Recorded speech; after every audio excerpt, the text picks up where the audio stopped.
Voilà, donc au nom du Père, du Fils et du Saint-Esprit. Et voilà, donc aujourd'hui c'est le grand événement de l'Annonciation.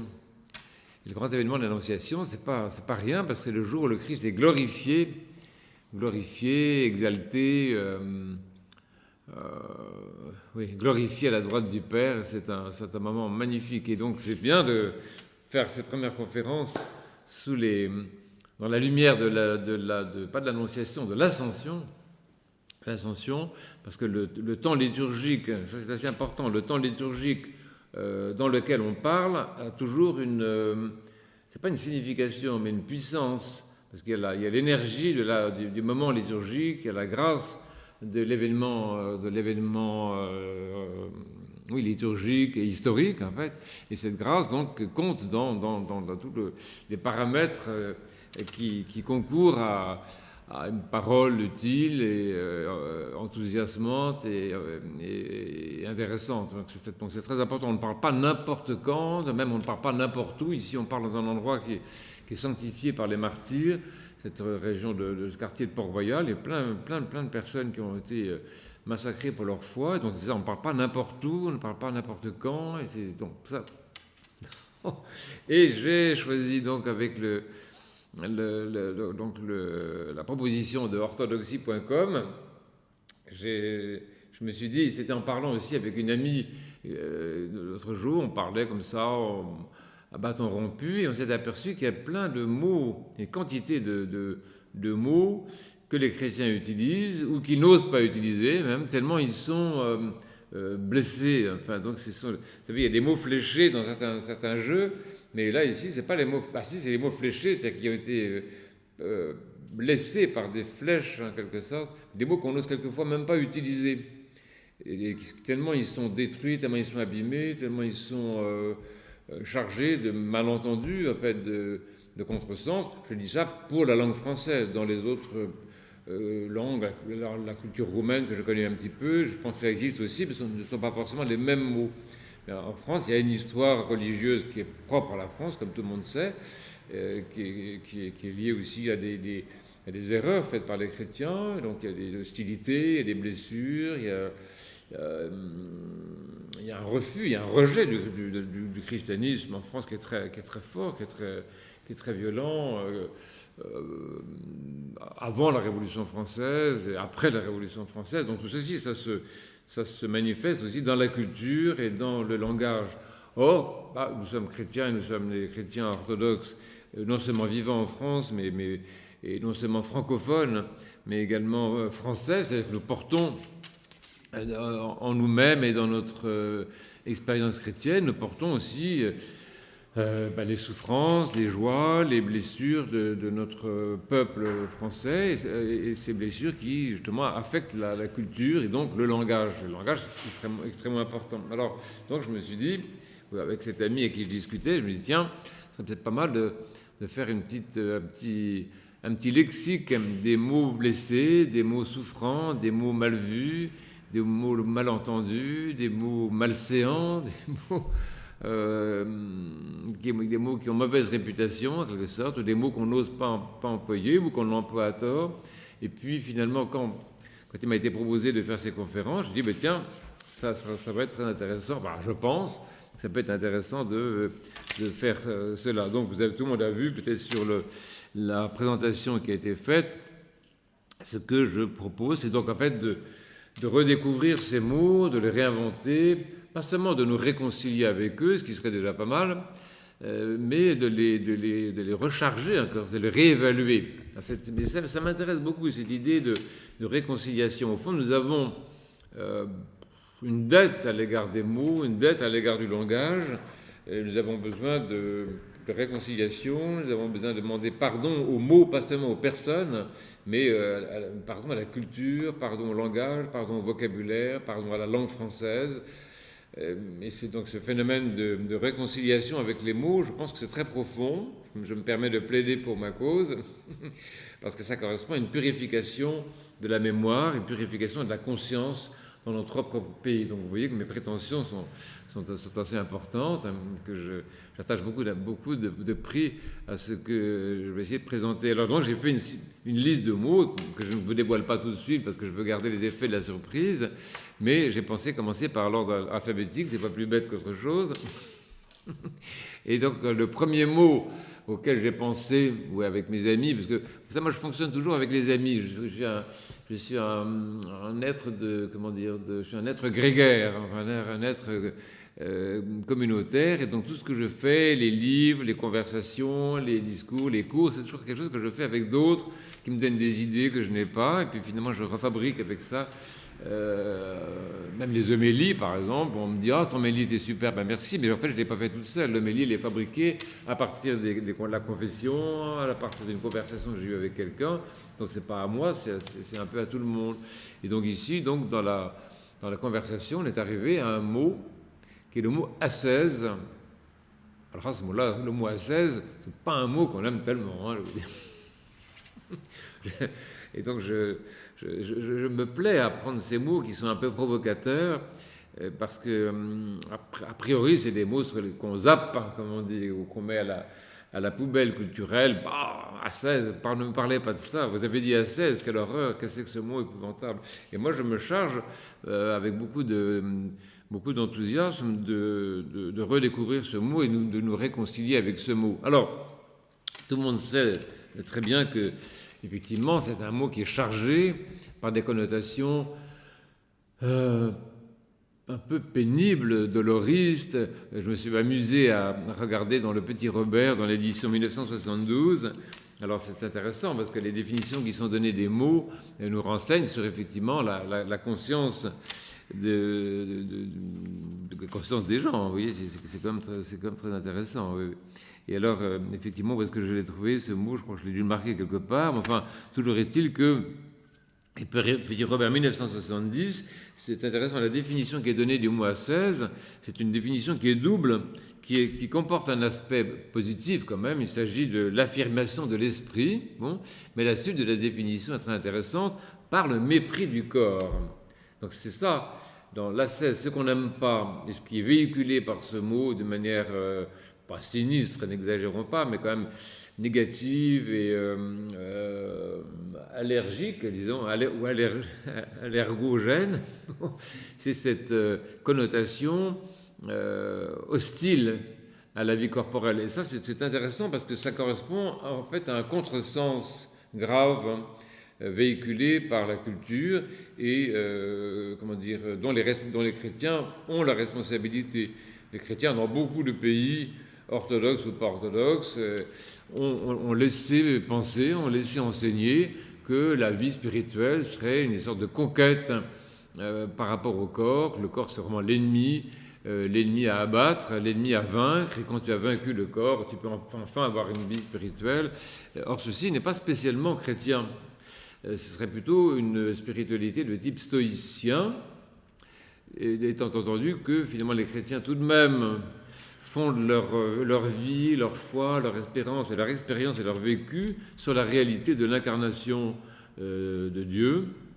Et qui dit incarnation dit valorisation du corps, en fait, sanctification du corps, sanctification, consécration, et surtout ça veut dire transformation du corps en verbe. C'est une idée extrêmement intéressante. C'est-à-dire que par l'incarnation, le corps, au lieu d'être une chose et d'être une nature gênante dont on cherche à se débarrasser pour avoir enfin une vie spirituelle, bon, eh bien pas du tout. Le corps est un langage et c'est l'appropriation du langage corporel qui devient l'enjeu véritable de la vie. J'allais dire de la vie spirituelle. J'aime pas le mot spirituel justement parce qu'il est ambigu. Mais l'enjeu véritable de la vie, c'est s'approprier le langage du corps. Voilà, le corps-verbe.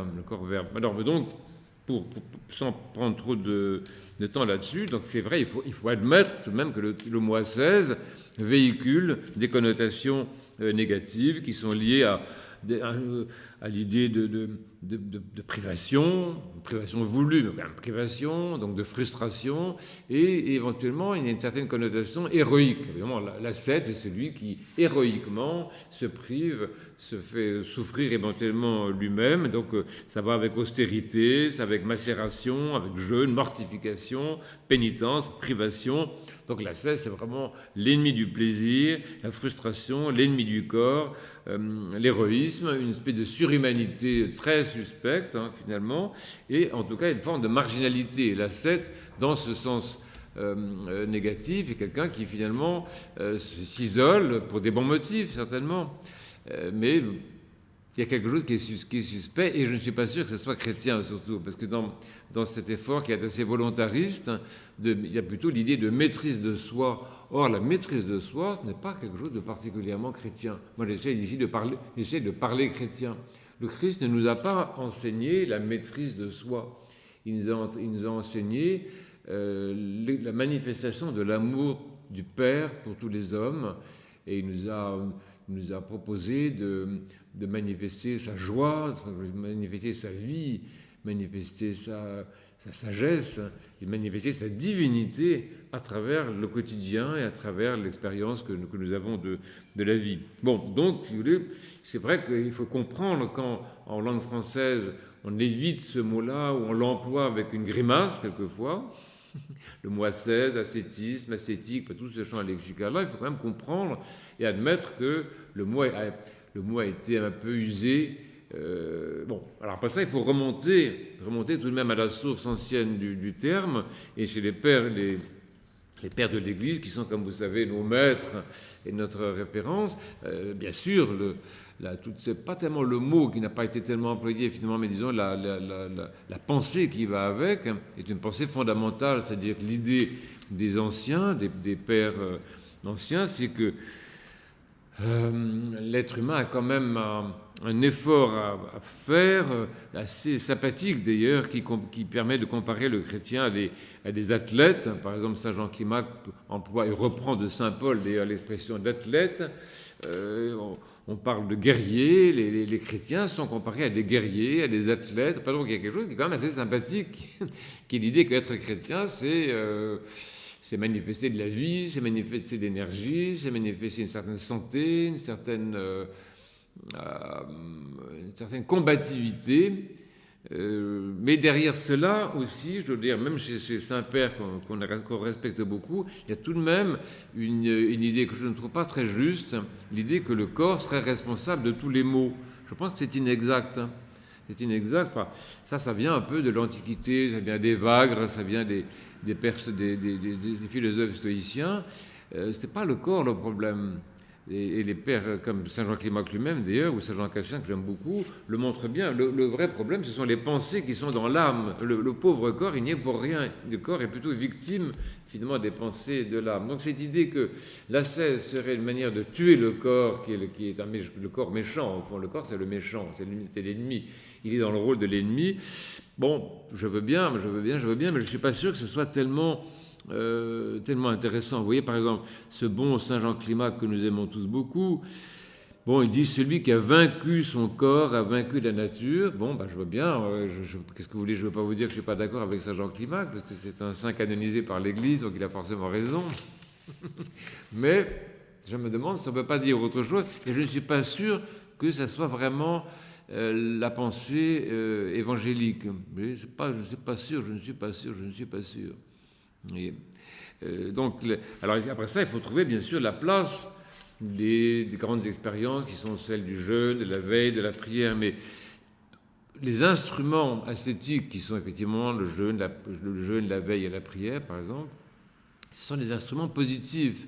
Ce ne sont pas forcément des instruments porteurs de haine, ou de méchanceté à l'égard de ce méchant ennemi. Et d'ailleurs, le Christ lui-même nous a enseigné l'amour des ennemis. Donc, même si le corps était un ennemi, il faudrait voir comment on peut l'aimer. Mais je vous lis quand même, sans prendre trop de temps, mais quand même ce texte de saint Jean Climac qui est intéressant. Il appelle ça la voie étroite. Il dit, qu'est-ce que c'est que la voie étroite? La voie étroite, c'est être mortifié dans la nourriture, veiller debout des nuits entières, ne boire de l'eau qu'avec mesure et ne prendre du pain que parcimonieusement, absorber la purifiante potion des humiliations, supporter les sarcasmes, les dérisions, les moqueries, retrancher la volonté propre, endurer les contrariétés, ne point murmurer sous les affronts, ne tenir aucun compte des insultes, supporter courageusement les injustices, ne pas s'indigner sous la calomnie, humilier, ne pas se mettre en colère, rester humble quand on nous condamne. Bienheureux ceux qui suivent cette voie, car le royaume des cieux est à eux. Vous voyez, donc c'est un commentaire que saint Jean Clément fait des béatitudes. Il y a quantité d'idées intéressantes dans ce texte-là, mais vous voyez quand même, il y a quelques mots, là aussi, qui nous gênent. Le terme de mortification, évidemment, on ne l'aime pas, hein, ça, évidemment. Mais il faut voir qu'est-ce qu'on peut faire de tout ça, on ne peut pas se permettre de tout rejeter, mais on peut essayer de réinvestir tout ça. Moi, il me semble que ce qui serait bien, c'est de voir qu'il y a autour du concept d'ascèse ou d'ascétisme, il y a en fait deux dimensions. Il y a une dimension que j'appellerais la dimension négative, qui est celle un petit peu que je viens de rappeler ici en citant les textes des saints-pères, c'est-à-dire effectivement un mouvement qui cherche tout de même à libérer l'être humain, sinon l'esprit, en tout cas la personne humaine, de tout ce qu'il a servi. Et c'est vrai, parce que vous n'allez pas me dire le contraire, que nous sommes asservis par les passions, effectivement des passions qui sont sinon corporelles, sinon manifestées dans le corps, et globalement, les pères anciens disent que la passion fondamentale qui a servi l'homme, c'est la convoitise. Ben, la convoitise, à mon avis, c'est une passion de l'âme, parce que le corps n'a pas de passion, c'est l'âme qui a une passion.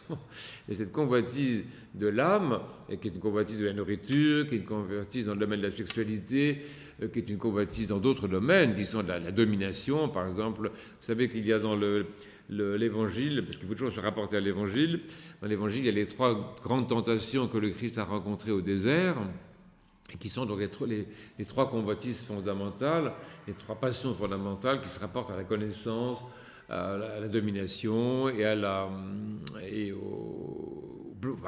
jouissance de manière générale. C'est vrai que même le Christ a montré que l'être humain est confronté à cela, et le Christ a été au désert pour cela, d'autres saints ont été au désert également pour mener le même combat, et c'est par rapport au combat du Christ, en fait, que tous les saints ascètes se sont organisés. Ils ont voulu, la plupart d'entre eux, même avec leurs origines plus ou moins stoïciennes, ils ont voulu finalement faire l'expérience, de près ou de loin, l'expérience dont le Christ avait donné l'exemple dans l'Évangile. Alors ça nous intéresse beaucoup, parce que c'est ça l'ascèse chrétienne, c'est voir si je peux vivre quelque chose que le Christ a vécu et dont il nous parle dans l'Évangile. Est-ce que je peux moi aussi faire cette expérience-là? C'est ça l'intérêt de l'ascèse. Et donc on a un autre aspect de l'ascèse, qui ne serait pas seulement l'ascèse négative que tout le monde comprend. Bah, moi le premier, si vous voulez, je ne veux pas être hypocrite. Bon, le premier, j'ai à faire des efforts, à mener un certain combat contre la gourmandise, par exemple. Vous voyez, bon,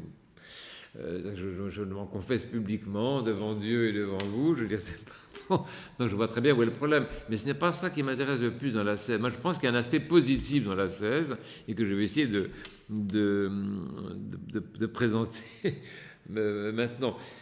D'abord, si vous me permettez, on va rappeler que le sens du mot ascèse, c'est un mot très intéressant, c'est ça qui m'intéresse moi d'ailleurs, c'est que ça veut dire exercice. Askesis en grec, puisque c'est un mot grec, ça veut dire s'exercer, exercice. Ça ne veut pas forcément dire effort, ça ne veut pas forcément dire combat, ça ne veut pas forcément dire quelque chose de guerrier et de sportif, ça veut dire s'exercer par une pratique, par un apprentissage, comme on s'exerce dans un métier, par exemple. Je ne sais pas, n'importe qui d'entre vous peut penser à des métiers comme, je ne sais pas, la menuiserie, par exemple. La menuiserie, ça s'apprend. Donc, il y a un apprenti qui vient dans un atelier où il y a un maître qui connaît le travail du bois et il apprend, il s'exerce à prendre le bois dans le bon sens, il refait son travail, il prend les bons outils, le maître lui montre comment prendre le bois, comment prendre l'outil.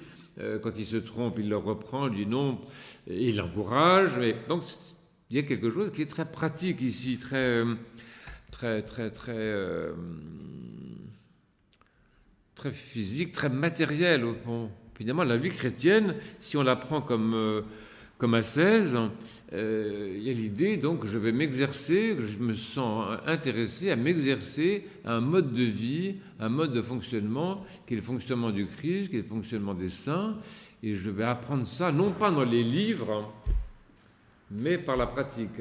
Et ça c'est vraiment un des points les plus importants, que la vie en Christ ne s'apprend pas dans les livres. Alors c'est très embêtant parce que beaucoup de gens lisent, il y a des bibliothèques entières qui se sont constituées, mais bon, franchement, je n'y peux absolument rien, j'ai encore remède à cette situation, sauf de dire que tout de même le christianisme n'est pas une doctrine, excusez-moi, n'est pas une doctrine, n'est pas une philosophie religieuse, n'est même pas une théologie, n'est rien de tout ça. Alors ça, c'est embêtant. Les gens qui pensent que le christianisme est une doctrine qui éventuellement s'opposerait aux autres, ben moi, regardez l'Évangile, vous apercevez que ce n'est pas une doctrine. Le christianisme, ce qu'on appelle le christianisme, par la vie en Christ, mais c'est une vie justement, c'est un mode de vie, c'est le disciple qui se sent appelé à suivre le maître, à mettre ses pas dans les traces du maître et à regarder le maître et à dire tiens, il fait comme ça, moi aussi je vais faire de cette façon-là. Donc le mot ascèse se rapporte à un verbe très intéressant de la langue française qui est le verbe faire. Et la vie en Christ, ce serait faire. Ce ne serait pas penser, ce ne serait pas parler, même d'ailleurs, bon, on parle toujours trop, moi le premier, ce serait faire. Et le verbe, quand nous lisons l'Évangile avec tout l'intérêt que nous lui portons, c'est-à-dire tous les jours si possible, nous rencontrons le verbe faire à un certain nombre de pages. C'est un mot extrêmement important.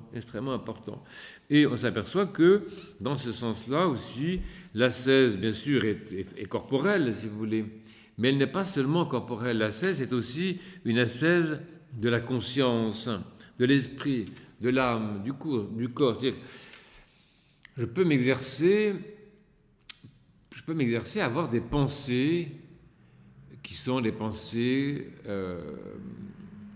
cohérentes avec le Christ. Par exemple, il y a l'exemple très intéressant qu'on peut donner de l'ascèse de la conscience, c'est-à-dire la façon dont la conscience humaine croyante s'exerce à se rapprocher du Christ, à être en communion avec le Christ, à être vraiment disciple du Christ, à être une conscience apprentie, si je peux dire, une conscience qui apprend à penser comme le Christ pense. Vous savez, l'apôtre Paul dit ça, il dit « acquérons la pensée du Christ ». Mais on acquiert la pensée du Christ en imitant le Christ, en essayant de penser comme il fait, en apprenant son langage, que les pensées de Dieu deviennent nos pensées. Et par exemple, on remplace une pensée par une autre. Ça vient de Saint Jean Cassien, que j'aime beaucoup.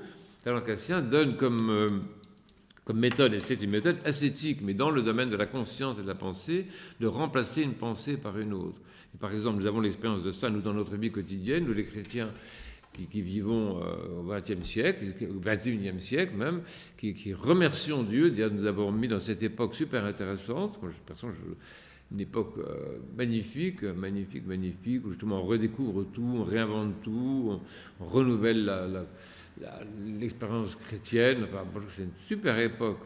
Et donc l'apôtre Paul dit ça, acquérons la pensée du Christ. Un exemple de ça, c'est le fait que nous pouvons remplacer une pensée par une autre pensée. Par exemple, mon prochain m'énerve, mon prochain ne m'aime pas, mon prochain me fait du mal, etc. Et donc j'ai tendance, la première pensée que j'ai souvent, c'est une pensée de malédiction. Donc je vais maudire les gens, je vais les insulter, je vais dire, comme dit le Christ dans l'Évangile, celui qui dit raca à son frère, c'est qu'il le traite de fou. Donc le Christ savait très bien ça, comment on fonctionne. Et l'ascèse consiste à s'exercer, à remplacer cette pensée de malédiction par une pensée de bénédiction. Or ça, c'est l'enseignement du Christ. L'enseignement du Christ est justement un enseignement qui porte sur l'ascèse des pensées. Le Christ a enseigné davantage l'ascèse de la conscience que l'ascèse corporelle. Même si nos bons pères... on peut parler, il n'y a pas d'endroit dans l'Évangile, le Christ nous enseigne comment nous prosterner, Bon, il donne l'exemple du jeûne, il donne l'exemple de la prière, mais son enseignement porte sur l'ascèse de la conscience. Et donc, quand il dit par exemple « bénissez ceux qui vous persécutent, aimez vos ennemis, faites du bien à ceux qui vous font du mal, etc.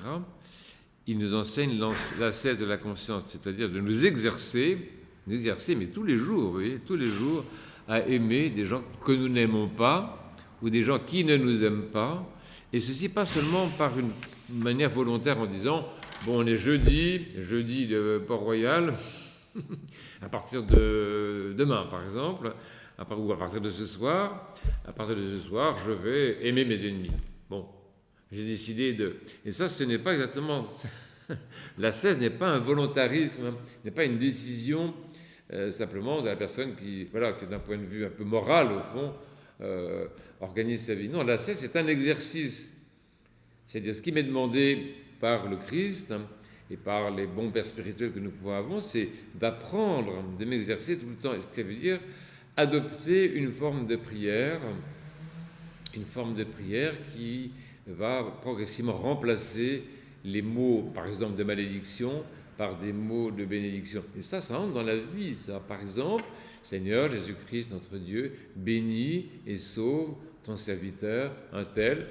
Quand je dis ça, en fait, j'ai plutôt envie de l'exterminer, de lui couper, de lui percer, crever les pneus de sa voiture. Mais non, je vais remplacer toute ma propension belliqueuse parce que je veux suivre le Christ.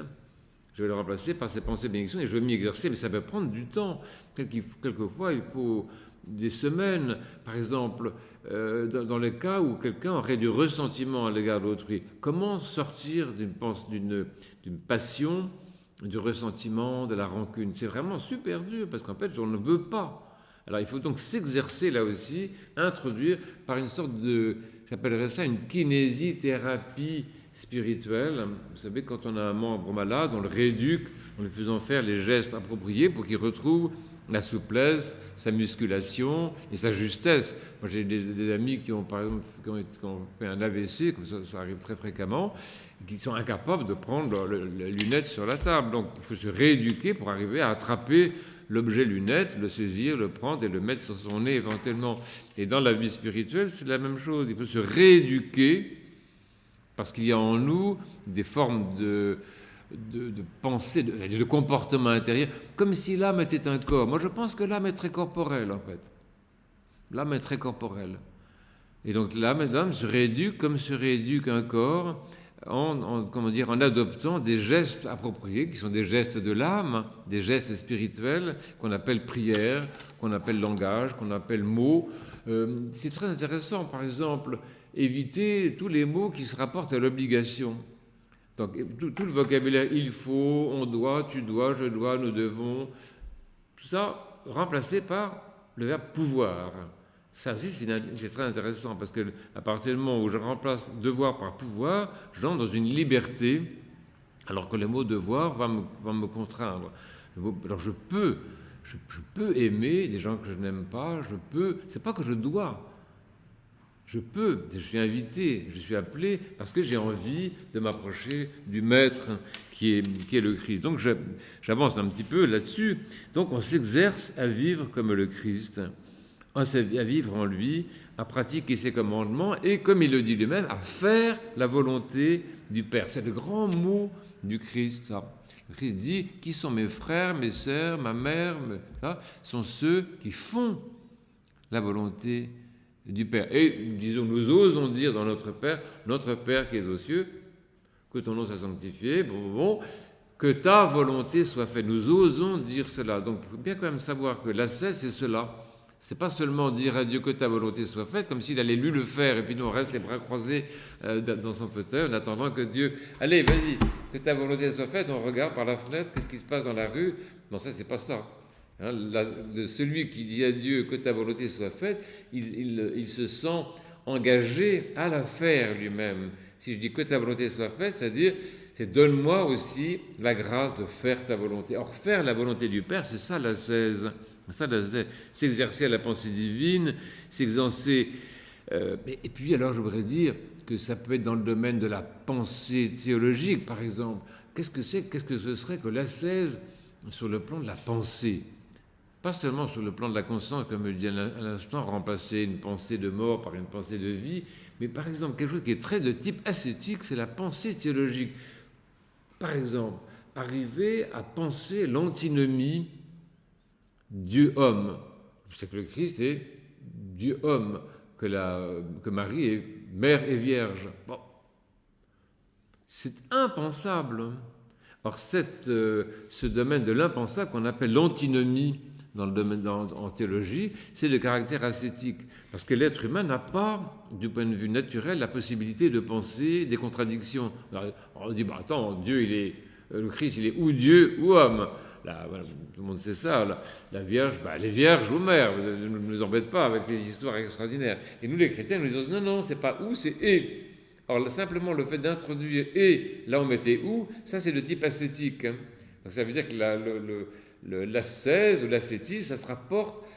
Donc vous voyez, c'est pas seulement corporel, c'est spirituel, mais en plus c'est sur le plan de la pensée. Il y a des réalités qui sont impensables pour nous, non seulement l'antinomie divino-humaine, l'antinomie christologique et l'antinomie de la Mère de Dieu, mais par exemple la Trinité. Bah, allez-y. Qui peut penser la Trinité? Qui peut penser l'impensable antinomie, là encore, de l'unité absolue et de la diversité absolue?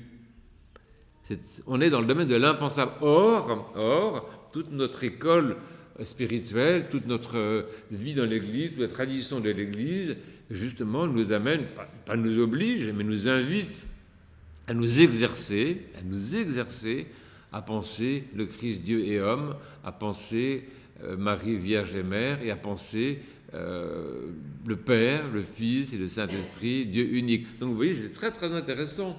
Évidemment, ce qu'on appelle ascèse, ce qu'on appelle ascétisme, ce qu'on appelle ascétique, c'est du domaine de l'exercice, de l'entraînement, de l'apprentissage d'un métier. Le Christ, au fond, la vie en Christ, c'est un métier. C'est un métier. Et ça s'apprend en le faisant. Et alors, il y a d'autres aspects que je voudrais partager avec vous, parce que tout ceci m'intéresse beaucoup, comme vous l'avez compris, c'est que, donc non seulement on peut s'exercer, comme je l'ai dit, par exemple, à l'amour des ennemis, ce qui est impossible. Pourquoi aimer les ennemis? Tout en nous fait réagir contre nos ennemis pour les massacrer et nous défendre d'eux. Et le Christ nous apprend, c'est pas un devoir moral, c'est aimer vos ennemis. Essayez de vous exercer à ça. Mais également, il y a d'autres formes d'ascèse qui sont très intéressantes. Par exemple, l'ascèse de la joie. Alors ça, vous n'y aviez peut-être pas pensé. Alors justement, comme on parle de l'ascèse toujours d'une manière sinistre, rébarbative et, frustrante, on ne pense pas du tout à ça. Or, dans le temps liturgique chrétien, il y a toute une période qui est magnifique, que nous venons de clore aujourd'hui, avec la fête de l'Ascension. C'est pour ça que je suis content de parler dans ce jour de l'Ascension, toute cette période qui va de la nuit pascale à justement la fête de l'Ascension. Toute cette période-là, qui est la période du pentecostère dans la liturgie, est une période qui est marquée par l'ascèse de la joie.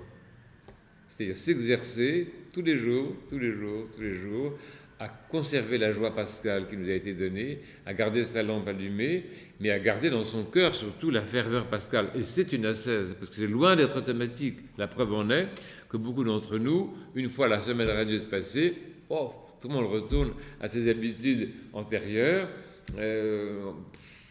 C'est vrai que c'est un peu triste même quelquefois. Alors ce qui nous est proposé, c'est une ascèse, c'est-à-dire de nous entraîner, de nous exercer à la joie, mais à exercer quotidiennement. Et comment? Pas seulement en disant la même chose. Il ne s'agit pas de résolution volontariste du genre je vais être dans la joie. Vous savez, chrétiens, soyons dans la joie, c'est quelquefois un petit peu ridicule, cette espèce de volontarisme chrétien qui dit voilà, je vais être sympa, je vais être dans la joie, je vais faire ceci, mais la phrase commence par je, comme s'il n'y avait pas de Dieu finalement.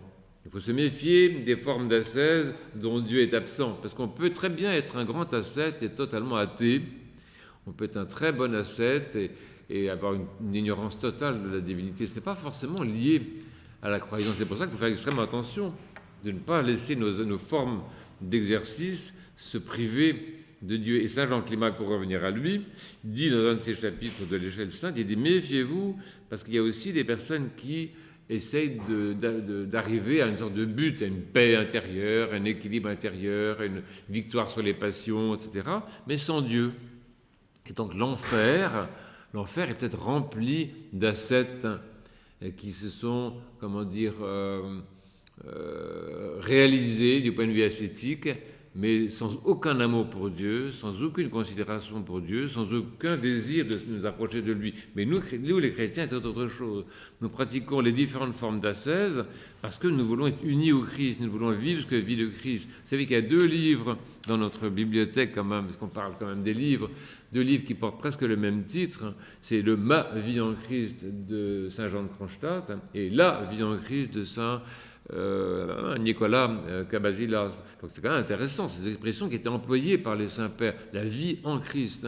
Et c'est ça notre ascèse. Et donc l'ascèse de la joie, comment est-ce qu'on va la pratiquer? Eh bien, on va la pratiquer par la prière. C'est toujours, en fait, du point de vue spirituel, l'ascétisme se manifeste ou se touche ou se monnaie principalement par des prières appropriées. Si nous avons des pères spirituels, en principe, un père spirituel nous donne la prière, la formulation même des mots dans la prière qui convient à nous-mêmes et au temps liturgique dans lequel on est. Bon, et donc, le temps liturgique du Pentecostais, ce sont des prières qui sont données par le livre liturgique. C'est quoi? C'est gloire à ta divine résurrection, Seigneur Jésus, gloire à toi. Donc l'ascèse va consister ici à adopter cette prière-là comme prière répétitive, mais partout, dans le métro, en scooter, en voiture, je sais pas, là où vous êtes, dans le travail, chez les voisins, à la maison, en passant l'aspirateur, en faisant le jardin, ce qu'on veut, mais on va s'exercer continuellement à avoir dans le cœur cette, pas seulement une disposition, mais une ferveur, vous voyez. Donc c'est magnifique, ça veut dire que l'ascèse, ça va être la culture de la ferveur, ça va être la culture de la joie, ça va être la culture de la foi, ça va être la culture de la lumière, et je vous assure, c'est aussi par expérience que nous disons ces choses-là. Moi, je connais quelqu'un, comme dirait l'apôtre Paul, qui a pratiqué ça sur la route, en allant voir sa mère dans sa maison de retraite. Il prenait la voiture, il avait à peu près 2 heures de route sur l'autoroute du Sud. Et pendant ces 2 heures d'autoroute, il répétait, mais répétait, c'est pas répéter, il disait encore et encore, c'est pas la même chose que répéter, cette prière-là, gloire à ta divine résurrection, Seigneur Jésus, gloire à toi, jusqu'au péage suivant. Et au péage suivant, il changeait un peu la prière, il s'adressait à la Mère de Dieu, il disait « Réjouis-toi, Vierge, Mère de Dieu, réjouis-toi » jusqu'au péage suivant. Et de péage en péage, il cultivait donc des formes de prière qui entretenaient en lui la joie pascale. Et même ici, par exemple, on est arrivé à la fête de l'Ascension. Quelle va être notre prière? Quelle va être l'ascèse intérieure de notre cœur? Ça va être « Gloire à ta divine Ascension ». Donc c'est très important, c'est que donc j'en arrive à conclure sur cette première intervention. Donc vous voyez que l'ascèse n'est pas uniquement corporelle. Bien sûr que l'ascèse c'est jeûner, bien entendu, je ne vais pas vous dire le contraire. Bien sûr que l'ascèse c'est faire des prosternations. Bien sûr que l'ascèse c'est rester, comme dit Saint Jacques Climac, debout des nuits entières à veiller. Mais l'ascèse c'est aussi l'amour du prochain, vous savez, s'exercer à rendre service, à aller visiter les pauvres, les malades, à lutter contre son égoïsme de cette façon-là, c'est important. Et ça veut dire qu'il y a aussi dans l'ascèse, et c'est peut-être le plus important, l'ascèse de l'amour. L'ascèse de l'amour, ce qui paraît une chose extraordinaire.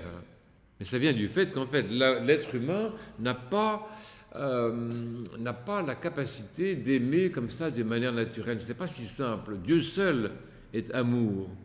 Et non seulement Dieu seul est amour, mais Dieu seul est la source de l'amour. Donc, on peut pas.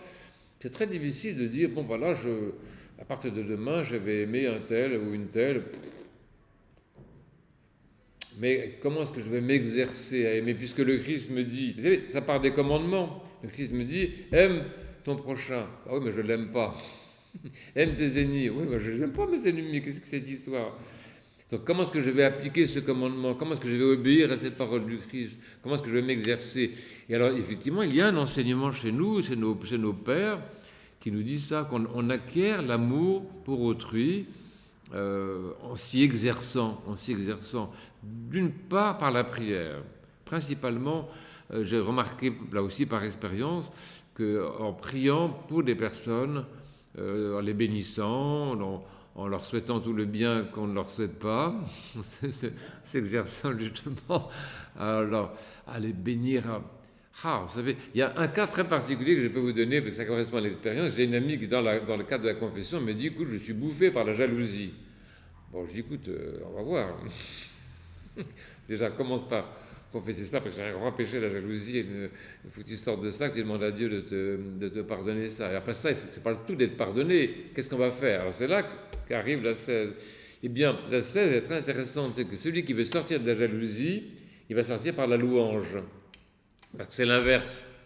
Les remèdes spirituels, c'est comme dans certaines médecines, sont toujours l'inverse du mal.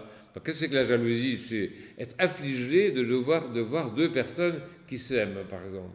Être affligé de voir deux personnes qui se réjouissent ensemble. C'est se sentir exclu du bonheur de deux autres.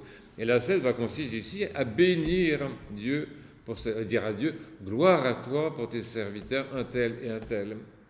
Gloire à toi pour tes serviteurs, un tel et une telle. Et c'était Père Domitrus Staniloé qui disait ça, c'est très intéressant. Il dit, celui qui rend grâce à Dieu pour deux autres personnes qui s'aiment, il est dans la position du Saint-Esprit. Parce que le Saint-Esprit est celui qui se réjouit de l'amour du Père et du Fils. Alors c'est magnifique ça, mais du point de vue esthétique, c'est très intéressant, parce que ça, je peux le mettre en pratique dans ma propre vie, et sortir de la jalousie ou entrer dans la joie. Donc vous voyez, quand je parle d'ascèse de la joie, c'est aussi l'ascèse de l'amour. Vous savez, il y a tas de gens, par exemple, les gens qui... C'est très peu de gens que nous aimons, en fait. Vous voyez, nous avons de la sympathie, nous avons une attraction, nous sommes attirés par les... Mais ce n'est pas de l'amour, ça, vous voyez. L'amour, c'est vraiment être prêt à donner sa vie pour autrui. Mais moi, je suis très loin de ça. Eh bien, je vais acquérir ça justement par la prière, en priant pour les gens et en m'exerçant à faire quand même quelque chose. Un coup de téléphone, un petit mot, un petit SMS pour son anniversaire, un service rendu. Faire quand même quelques choix qui sont des choix généreux, de disponibilité. Par exemple, cette personne, je n'ai pas du tout envie de passer 3 heures avec elle, elle me prend du temps, mais voilà, je dirais à Dieu... Et je ne peux pas me forcer. L'ascèse, c'est autre chose que se forcer ici. C'est demander à Dieu la grâce de faire sa volonté. Donne-moi, rends-moi digne, par exemple. Rends-moi digne de cette personne. Moi, cette personne, a priori, elle m'embête, elle me dérange, je n'ai pas de temps pour elle, j'ai autre chose à faire, je préfère faire mon jardin. Mais le commandement du Christ, c'est d'aimer. Aime ton prochain. Bon, eh toi, Dieu, donne-moi la grâce d'aimer cette personne. Donne-moi la grâce de la patience. Rends-moi digne de ta patience. Rends-moi digne de ton serviteur un tel. Rends-moi digne de ta servante une telle. Ou inspire-moi pour ta servante une telle. Oui, finalement, l'ascèse, c'est beaucoup lié à la prière. Mais à une prière appropriée dans laquelle nous demandons à Dieu la grâce de faire sa volonté. Pourquoi? Parce que, d'abord, c'est dit dans le psaume 142. Donc, si c'est dans le psaume 142, c'est vrai. Mais surtout parce que, si vous voulez, notre vie en Christ, elle se réduit à ceci. C'est-à-dire que nous savons quelle est la volonté de Dieu. Personne ne va téléphoner tout de suite en disant « c'est pas vrai, je ne connais pas la volonté de Dieu ». Vous n'oserez pas. Parce que quand tu lis l'Évangile, quand tu lis les psaumes, quand tu lis la parole de Dieu, c'est très bien quelle est la volonté de Dieu. Qu'est-ce que c'est cette histoire? Que personne ne dise qu'il ne sait pas quelle est la volonté de Dieu. Donc où est le problème alors? Le problème, c'est que je n'ai pas la force de faire la volonté de Dieu. Je n'ai pas la force de m'exercer. Le faire, le verbe faire dont je vous parlais tout à l'heure, c'est pas un moyen. Donc, dans le psaume 142, David dit à Dieu, enseigne-moi, apprends-moi à faire ta volonté. Il ne dit pas révèle-moi ta volonté, il dit apprends-moi à faire ta volonté. Comme un apprenti s'adresse au maître de l'atelier, il dit bon, allez, apprends-moi comment faire. Mais apprendre comment faire, ça reste un peu théorique. Ce que nous donne Dieu, ce que nous donne le Christ en particulier, c'est la grâce de le faire, c'est-à-dire l'énergie du Saint-Esprit. Et personne ne peut faire la volonté de Dieu sans la grâce du Saint-Esprit. Donc, vous voyez que l'ascèse, c'est tout à fait autre chose qu'un effort humain, qu'une discipline humaine. Bon, bien sûr, il y a des disciplines humaines. N'importe quel musicien pratique une certaine forme d'ascèse. Il travaille son violon tous les jours, il ne prend pas d'alcool, je ne sais pas quoi. Bon, il a une vie. Vous savez, moi j'ai des amis musiciens ou artistes, ils ont une vie drôlement réglée. Il s'agit de se coucher tôt, se lever tard, ou pas trop, enfin, dormir suffisamment, manger correctement, faire un peu de sport. Je me rappelle très bien comment il est mort, Pavarotti. Je me rappelle, j'aimais beaucoup ce musicien, et je me suis renseigné une fois. Pavarotti, il avait une vie très très réglée. Il faisait très attention à ce qu'il mangeait, il faisait beaucoup de sport, il montait à cheval. Vous voyez, il avait d'une certaine façon une vie ascétique liée à sa discipline artistique. Donc ça existe, si vous voulez. Mais là, on parle d'un petit peu autre chose. On parle de l'ascèse dans le sens de s'exercer à s'approcher du Christ et à vivre en Christ. Et là, il nous faut la grâce du Saint-Esprit. L'Esprit Saint a été donné, c'est très important parce qu'on approche de la Pentecôte, l'Esprit Saint a été donné aux hommes par le Christ pour qu'ils puissent faire la volonté du Père. Ça, c'est vraiment intéressant. Ça, c'est vraiment beau et c'est super encourageant. Donc, ça veut dire que notre vie en Christ, si vous voulez, c'est pas une théorie, c'est pas une morale, c'est pas une doctrine, mais c'est l'expérience du Saint-Esprit, en fait. C'est l'expérience du Saint-Esprit. S'exercer à faire la volonté du Père, ça va être l'expérience de la grâce de Dieu. Mais nous la demandons. Et c'est pour ça qu'il ne faut pas avoir peur de prier Dieu, de dire à Dieu, donne-moi la grâce de faire ta volonté, donne-moi la grâce d'aimer ton serviteur intègre, donne-moi la grâce d'accomplir ton commandement, en fait, vous voyez. Parce que les commandements, ils sont presque impossibles.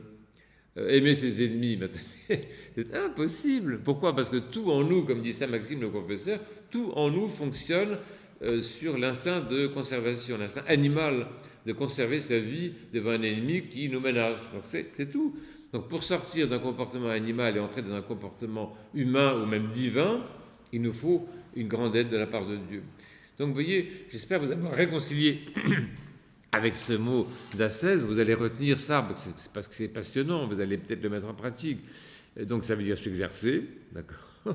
Ça veut dire une pratique, ça veut dire un apprentissage, ça veut dire un faire, et ça veut dire beaucoup, beaucoup, beaucoup l'expérience de la grâce du Saint-Esprit, parce que sans la grâce du Saint-Esprit, personne ne peut faire vraiment la volonté du Père, même s'il la connaît, Et c'est pour ça que souvent on a remplacé tout ça par une morale, on a remplacé par des devoirs, tu dois, il faut, qui sont tout à fait étrangers à la vie en Christ.